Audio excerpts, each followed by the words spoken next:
그러니까 트랜잭션이 동시에 특정 데이터를 같이 사용하는 것을 막는 가장 간단한 방법 중에 하나가 잠금입니다. 그러니까 말 그대로 잠궈 버리는 거죠. 뭘 잠그느냐? 데이터를 잠궈 버리는 겁니다. 그러니까 데이터를 잠궈 버린다는 건 다른 트랜잭션이 해당 데이터를 사용하는 걸 금지시키는 거예요. 그래서 이 잠금에는 이제 두 가지 방법인데, 쓰기 잠금이 있고 읽기 잠금이 있어요.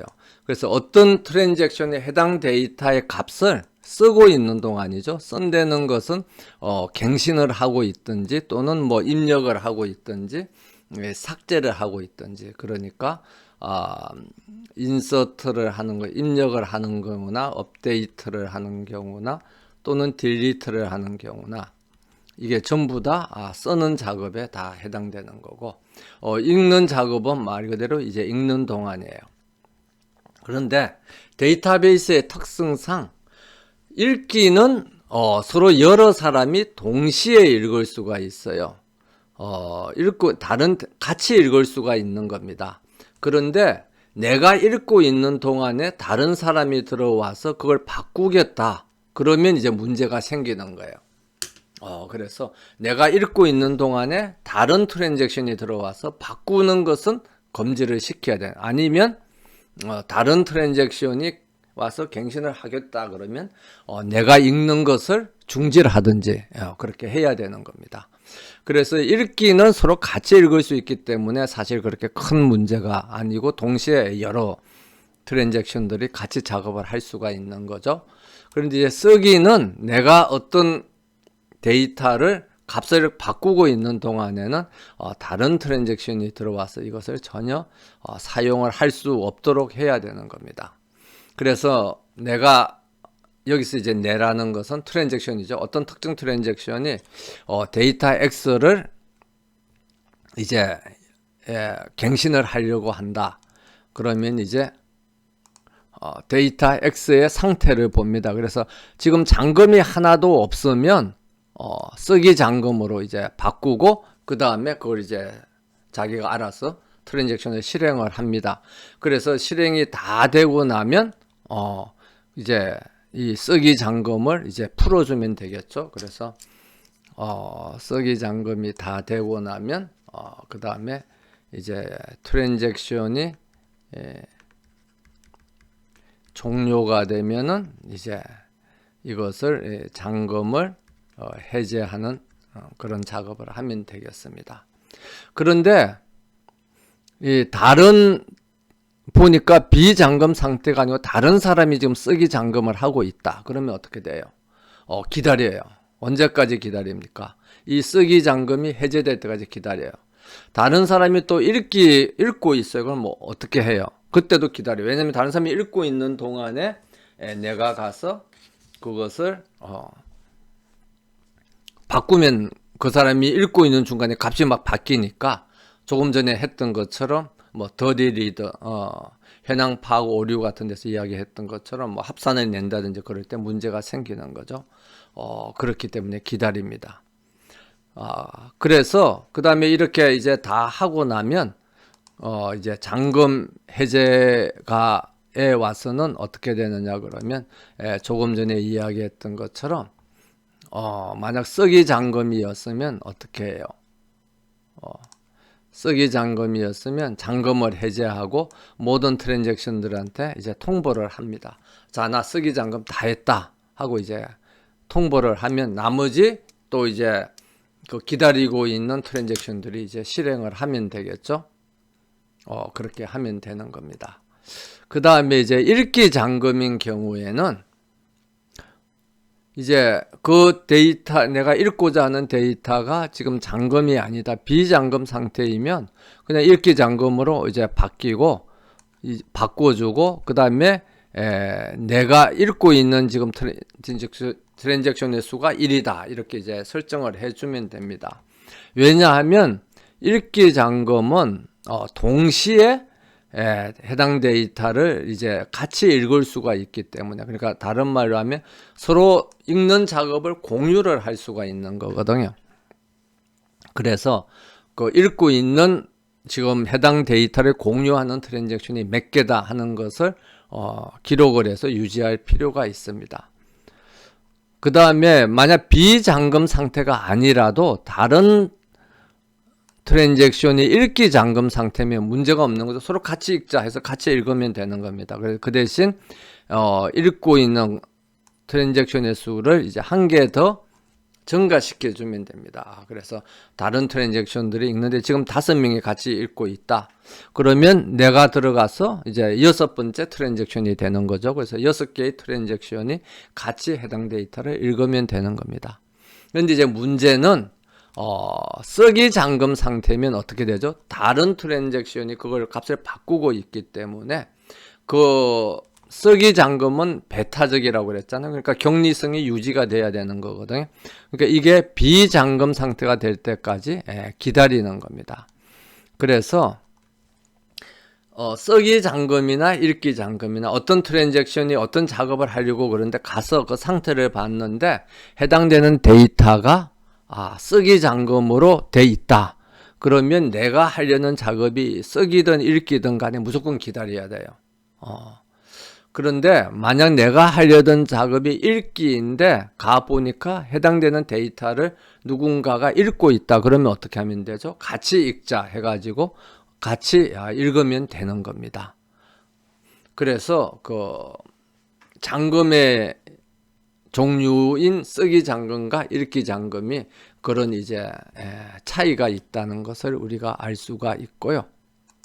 그 다음에 이제 이런 읽기 잠금인 경우에는 내가 이제 다 읽었어요. 그럼 다 읽었으면 이제 나는 그 이상 읽을 필요가 없죠. 그러면 그 읽기 잠금하는 트랜잭션 수를 더 감소를 시킵니다. 그런데 보니까 내가 마지막으로 읽은 트랜잭션이다. 그래서 다른 트랜잭션, 나랑 같이 읽고 있는 트랜잭션이 없으면 이제 내가 마지막으로 읽는 트랜잭션이기 때문에 데이터에 대한 읽기 잠금을 이제 해제를 하는 겁니다. 그래서 여기서 이제 이 잠금이라는 것은 무슨 잠금이죠? 읽기 잠금을 해제를 하는 겁니다. 해제를 하고 모든 트랜잭션들한테 통보를 하는 겁니다. 그래서 잠금을 할 때 그 잠금이 해제되고 나면 다 통보를 해야 되는 이유는 다른 트랜잭션들이 기다리고 있거든요. 그럼 기다리는 트랜잭션들이 이게 끝났는지 안 끝났는지 계속 이렇게 상태를 파악하려고 그러면, 그러니까 물어보려고 그러면 힘들잖아요. 그러니까 그냥 기다리는 트랜잭션들은 그냥 기다리고 있어요. 기다리고 있으면 잠금을 실행한 트랜잭션이 자기가 하려고 하는 작업이 다 끝나고 나면 어떻게 하는 거죠? 자, 나는 다 했으니까 이제 이게 잠금이 해제됐으니까 니네들이 사용을 해라 하고 이렇게 통보를 해주면 이제 그때부터 기다리는 트랜잭션들이 또 실행을 하면 됩니다. 그런데 이제 어떤 순서대로 하느냐 그걸 물어볼 수가 있는데 컴퓨터에서는 그 순서를 기다리는 사람들한테 순서를 매겨주지는 않아요. 그냥 그 주어진 상황에 따라서 그러면 다 같이 시작을 합니다. 근데 시작을 하는데 시간이 아주 짧은 0.0001 뭐 마이크로 세컨드 똑같을 수는 없거든요. 누군가는 먼저 합니다. 그럼 먼저 하는 애가 또 이제 잠금을 실행을 하는 거야.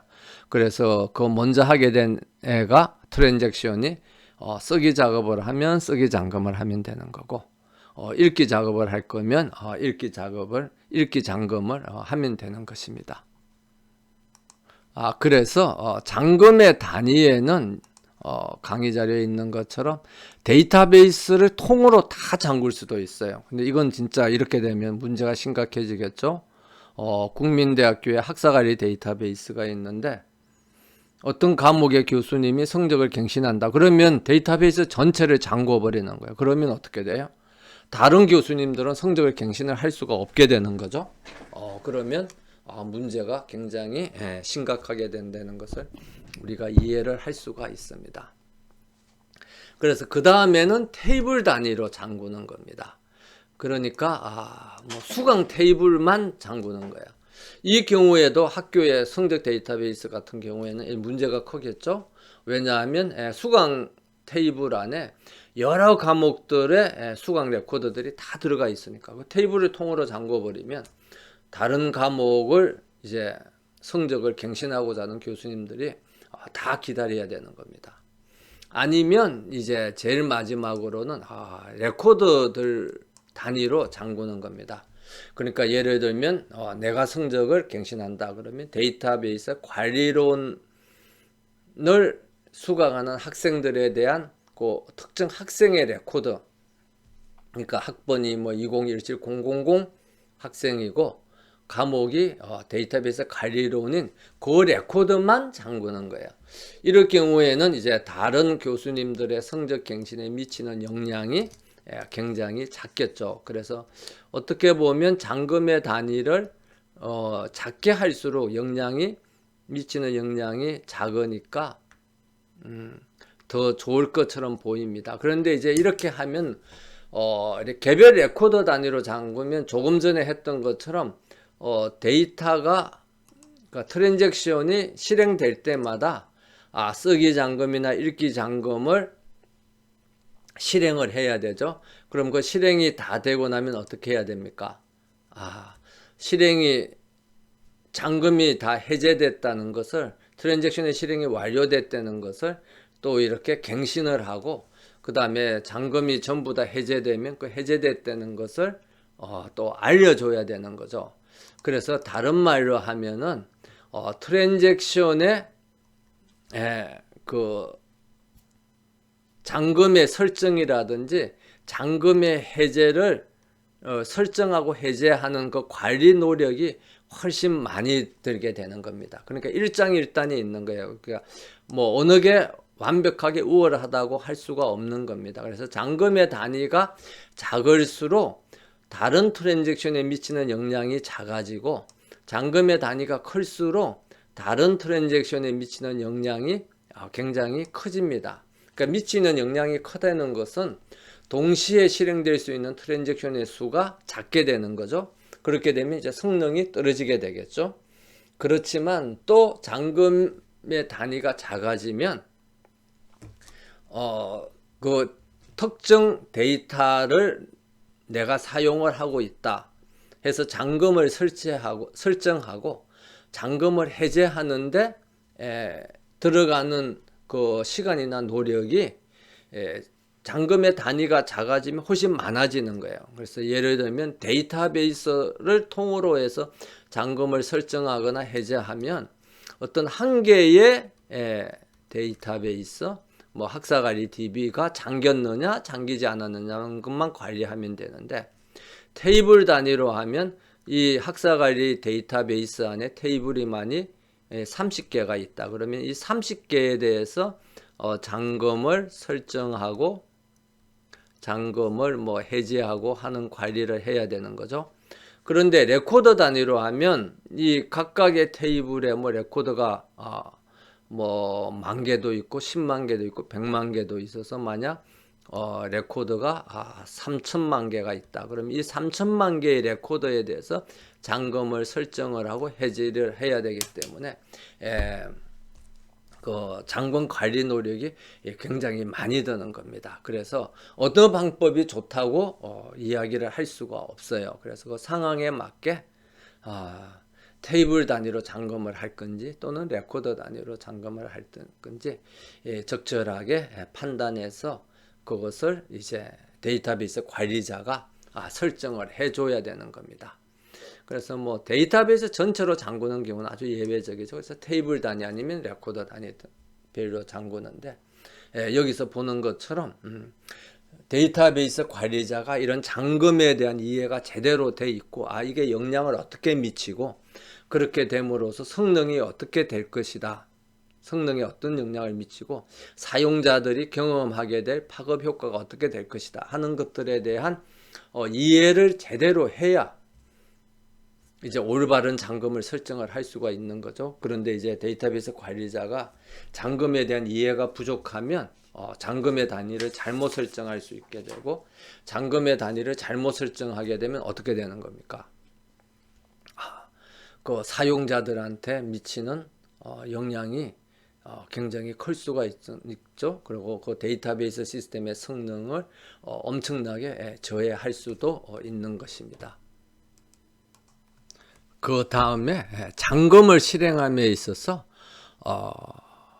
주의해야 될 사항이 뭐냐 그러면 교착 상태가 발생할 수 있다는 겁니다. 영어로는 데드락이라 그러는데 말 그대로 서로 꽉 엉켜가지고 풀리지가 않는다는 거예요. 그래서 우리가 교착 상태 이런 이야기를 할 때 많이 드는 예가 이런 이제 사거리에서 차가 가는데 교통량이 굉장히 많으면 어떻게 되는 거죠? 여기 직진하는 차들이 이렇게 가다가 뭘 합니까? 꼬리 물기를 하죠. 그러면 얘가 여기까지 이렇게 했는데 신호등이 바뀌었어요. 그러면 이쪽에서 직진을 하려고 하는 차들이 또 있죠. 그래서 이 차들이 이렇게 오려고 그러면 어떻게 돼요? 얘 때문에 이 막혀 있는 거예요. 그러면 뭐 이렇게 되고 이렇게 되고 이렇게 되는 거죠. 그런데 여기서 가고 있는 차들이 이제 한 줄이 아니라 뭐 이렇게 두 줄로 이렇게 가다 이렇게 돼 있는 거예요.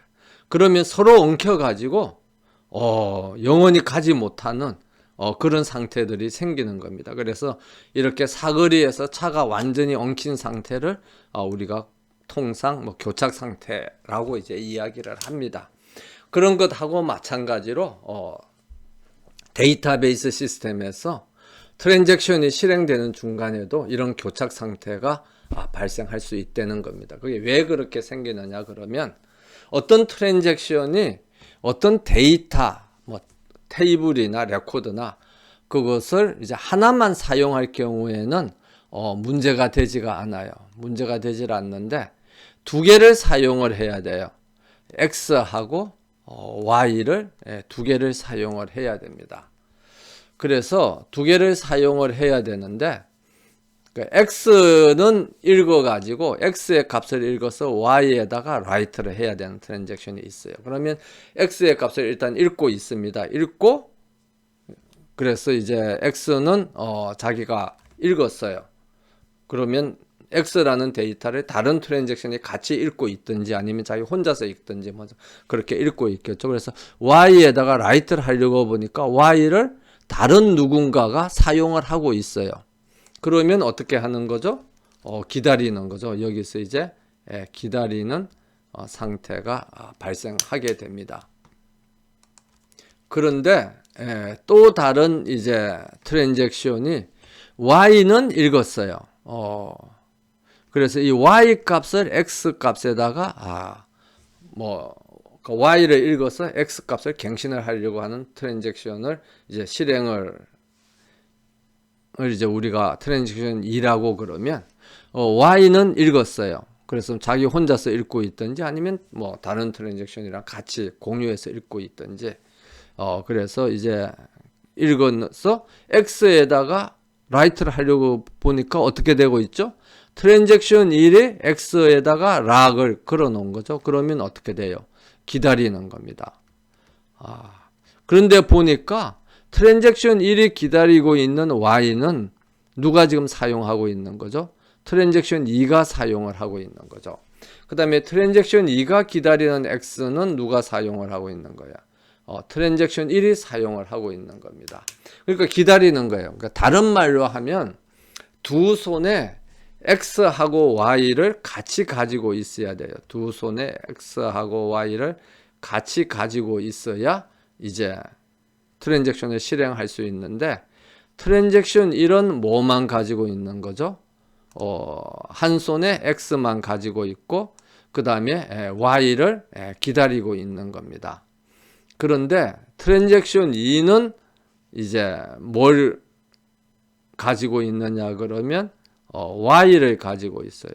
그 다음에 X를 기다리고 있는 겁니다. 그럼 서로 이렇게 있으면 이걸 서로 같이 가져야 트랜잭션이 실행되고 건데 서로 한 개씩만 가지고 있으니까 둘이서 끝까지 기다리는 거죠.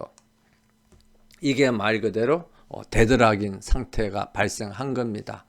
그러면 이런 이제 데드락이 발생하면 영원히 끝나지가 않는 거죠. 그러면 이 문제를 누가 해결해야 돼요? 이 사거리에서 대드락이 교착 상태가 발생하면 누가 해결해야 됩니까?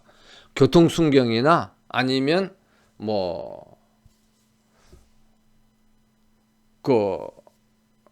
모범 택시 기사님들이 나와서 이렇게 그 협조를 하시는 그런 분들이 나와서 이걸 해결을 하든지, 아니면 용감한 시민 한두 명이 누군가 나와서 자 그러면 이 빨간 차가 이렇게 먼저 지나가고 그 다음에 노란 차가 지나갑시다 해서 누군가가 어떤 형태로 가이드라인을 줘야 되는 거죠. 그래야 문제가 해결이 되는 겁니다. 이 교착 상태가 이루어진 자동차끼리 알아서 해결하라 그러면 영원히 해결이 되지 않는 거죠. 그럼 이 트랜잭션 사이의 교착 상태도 마찬가지입니다. 여기서 트랜잭션 1하고 트랜잭션 2가 서로 다른 상대방이 가지고 있는 데이터를 사용을 하기를 원하면서, 그러니까 얘는 Y를 사용하기를 원하고 얘는 X를 사용하기를 원하면서 상대방이 그 데이터를 내놓기를 기다리는데 서로 내놓지 않는 거죠. 그러면 이거는 누가 해결해야 되냐면 DBMS가 해결을 해야 되는 겁니다. 그럼 DBMS가 이걸 해결하려고 그러면 제일 먼저 교착 상태가 발생했다는 걸 알아야 되는 거죠. 그런데 어떤 트랜잭션 1이 끝나질 않고 계속 시간이 오래 걸리고 트랜잭션 2가 끝나지 않고 시간이 계속 오래 걸리는데, 이게 교착 상태 때문에 계속 시간이 오래 걸리는지 아니면 이 트랜잭션들이 워낙 시간이 오래 걸리는 트랜잭션이라서 오래 걸리는지 그거를 판단할 수가 없죠. 그래서 제일 먼저 해야 될 게 DBMS가 지금 교착 상태가 발생했느냐 안 했느냐 하는 것을 판단을 해야 되는 겁니다. 그러니까 트랜잭션 1하고 트랜잭션 2가 지금 굉장히 시간이 오래 걸리고 종료가 되지 않는데, 이게 교착 상태 때문에 종료가 안 되는 건지 아니면 그 트랜잭션들이 시간이 워낙 원래 오래 걸리는 트랜잭션이라서 종료가 안 되는지 그것을 판단을 해야 됩니다. 그래서 그 판단을 하는 그래프를 뭐라 그러냐 하면 교착 상태 대기 그래프라고 그렇게 이야기를 합니다. 그래서 각각의 이제 트랜잭션들이 이렇게 노드로 표시를 하고 어느 트랜잭션들이 어느 트랜잭션이 가지고 있는 데이터를 기다리고 있는지, 그러니까 1번 트랜잭션은 2번 트랜잭션이 갖고 있는 뭐였죠? X였나요? Y였나요? Y 데이터를 기다리고 있고, 트랜잭션 2는 트랜잭션 1번이 가지고 있는 X 데이터를 가지고 있고, 그러면 이제 기다리고 있고, 그렇게 되면 이게 이제 사이클이 생기는 거죠. 이렇게 사이클이 생기면 트랜잭션 교착 상태가 발생했구나. 그럼 교착 상태를 해결은 이제 어떻게 하는 겁니까? 간단합니다. 두 트랜잭션을 다 죽여버리는 거야. 다른 말로 하면 니네들은 고집이 세서 서로 상대방이 끝날 때까지만 기다리고 있으니까 그렇게 하지 말고 다 이제 그만둬 해서 각자 갖고 있는 거 다 내놔. 그러면 이 트랜잭션을 죽여버려요. 그러면 X하고 Y가 이렇게 이제 나타나겠죠. 그렇게 되면 그 다음에는 어떻게 돼요? 그럼 누가 먼저 하라고 지시를 안 해줘요. 그럼 지시를 안 해주고, 그러면 이제 컴퓨터가 또 실행이 되면 트랜잭션 1이 X에 대해서 리드를 하고 Y에 대해서 라이트를 하고, 또는 트랜잭션 2가 Y를 리드를 하고 X를 라이트를 하고, 이런 작업이 이루어지겠죠. 그러면 그 컴퓨터의 상황에 따라서 또 트랜잭션 1이나 트랜잭션 2가 실행이 될 겁니다. 그런데 실행이 되는데 이렇게 교착 상태가 일어나도록 또 시간이 그렇게 엉키는 경우가 확률이 그렇게 높지를 않아요. 그러니까 두 트랜잭션을 죽이고 다시 실행시키면 그때는 대부분의 경우에는 트랜잭션이 교착 상태가 발생하지 않고 순서대로 실행이 된다는 겁니다. 거기서 또 교착 상태가 발생하면 그건 또 할 수 없죠. 그럼 또 죽여버리는 겁니다. 그래서 이런 상태로서 어떤 트랜잭션들이 해당되는 데이터를 동시에 사용하지 못하도록 이제 서로 락을 걸어서 실행하는 방법이 이 잠금 기법이라고 그렇게 이야기를 합니다. 그리고 또 다른 방법으로 트랜잭션들이 이제 동시에 어떤 그 데이터를 사용을 하고자 할 때 그것을 해결하는 방법이 이제 타임스탬프 기법입니다. 그래서 이 타임스탬프 기법은 각각의 트랜잭션이 뭐 가지고 생겨날 때 만들어진 시간을 기록을 해요. 다른 말로 하면 우리가 군대 갔을 때 군대 입영 일자를 기록을 하는 거하고 마찬가지입니다. 그래서 각각의 트랜잭션은 자기가 생성된 시간이 가지고 있어요. 그래서 트랜잭션 T1이 이렇게 이제 작업을 하다가 여기에서 트랜잭션 1이 이제 리드락을 실행을 하고 그 다음에 이제 진행을 해요. 그러면 Y를 사용을 하고 있는데 Y를 누군가가 락을 걸어서 지금 사용을 하고 있죠. 그러면 이 Y를 사용하고 있는 트랜잭션 2의 그 만들어진 시간을 같이 비교를 합니다. 그래서 T에 만들어진 시간보다 트랜잭션 T1이 만들어진 시간이 오래됐잖아요. 그러니까 다른 말로 하면 군대를 갔는데 T1이 더 뭐죠? 고참인 거예요. 그러면 그 Y에 대한 데이터의 사용 권한을 누가 가지는 겁니까? T1이 가지는 겁니다. 다른 말로 하면 고참이 그 데이터의 자원의 사용 권한을 획득을 하는 겁니다. 말 그대로 고참이면 장땡인 거죠. 그래서 사용 권한을 획득을 하는 거야. 그러면 다른 말로 하면 T1 보고 넌 이제 그만 써 내가 할 거야 해서 이제 사용을 하고 그렇게 되면 트랜잭션 1이 X하고 Y라는 두 개의 데이터를 다 이제 가지고 트랜잭션을 실행할 수 있게 되겠죠. 그래서 종료가 되면 이제 잠금을 해제하고 끝나게 되면 그때 뭐 T2 트랜잭션 2가 사용을 하든지 아니면 다른 트랜잭션이 사용하든지 그렇게 되겠습니다. 그렇지가 않고 T1이 데이터 Y를 사용하려고 보니까 T2가 사용하고 있는데 T2가 자기보다 더 고참이다. 그러면 어떻게 해요?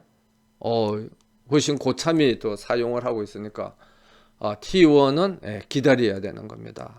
왜냐하면 신참이니까 끝발이 낮으니까. 그래서 이렇게 해결하는 방법을 타임 스탬핑 기법이라고 그렇게 이야기를 합니다. 그래서 트랜잭션들이 어떤 데이터를 사용을 할 때 트랜잭션의 그 격리성을 유지하는 방법에 이제 잠금 기법이 있고 타임 스탬프 기법이 있다고 그렇게 이야기를 했습니다. 그런데 그런 격리성을 유지함에 있어서 교착 상태만 발생하지 않으면 잠금 기법이나 타임 스탬프 기법이나 뭐 순차적으로 이렇게 쭉 잘 실행이 되겠죠. 근데 문제는 이제 교착 상태가 발생한다는 겁니다. 그럼 교착 상태가 발생할 때 이제 어떻게 해결을 하느냐? 그러면 잠금 기법은 그 교착 상태가 발생을 하면 어떻게 하죠? 이게 교착 상태냐 아니냐 그걸 파악을 해가지고 두 트랜잭션을 다 종료시키고 다시 실행을 하라고 하는 겁니다. 그러니까 교착 상태가 발생하는 것이 어쩔 수 없다. 그래서 이제 허용은 하되 그걸 발견하는 순간에 그것을 이제 바로 없애버리는 거죠. 근데 타임 스탬프 기법은 그 시간에 따라서 누가 먼저 발생했느냐에 따라서 다른 말로 하면 뭐 고참이냐 신참이냐를 따져서 고참이 데이터의 사용 권한을 가지는 거죠. 그렇기 때문에 교착 상태가 발생하려고 할 때 거기에 대한 해결 방법을 제시를 하는 겁니다. 그래서 교착 상태가 이루어져서 기다리는 일은 생기질 않는 거죠. 발생할 그 시점이 되면 그때 고참과 신참의 그 소위 말하는 끝발을 비교해 가지고 고참한테 네가 사용을 해라 이렇게 해서 이제 해결 방법을 같이 제시를 하기 때문에 예방을 할 수가 있는 겁니다. 그 다음에 이제 제일 무식한 방법은 모든 트랜잭션이 처음에 시작할 때 데이터를 여러 개 사용할 것이면 한 개씩 이렇게 잠금을 하는 게 아니라 동시에 확보를 하는 거예요. 그래서 자기가 만약 동시에 확보를 할 수 없으면, 그러니까 데이터를 X하고 Y를 같이 사용해야 되는데 X하고 Y가 지금 누군가가 다른 사람이 사용을 하고 있다. 그러면 동시에 확보할 수 없잖아요. 그럼 기다리는 거예요. 언제까지? 동시에 확보할 수 있을 때까지. 그런데 이제 이렇게 하면은 교착 상태가 영원히 발생하지 않고 좋은데, 문제는 어떻게 되는 겁니까? 동시에 두 개 이상의 자원이 필요할 경우에 그 자원들이 동시에 비어 있을 때까지 무한정 기다려야 되거든요. 그러니까 데이터베이스 시스템의 성능이 굉장히 떨어지겠죠. 그래서 이런 방법은 이론적으로는 이렇게 하면 된다는 거고, 현실적으로는 이 방법은 쓰지 않는 거죠. 그래서 어떤 방법을 이제 주로 사용을 한다는 겁니까? 잠금 기법과 타임 스탬프 기법을 이제 주로 사용을 해서 트랜잭션들의 격리성을 유지를 하고, 그렇게 해서 동일한 트랜잭션이 해당되는 자원을 동시에 갱신함으로써 생기는 그런 문제를 해결을 이제 하고 있습니다.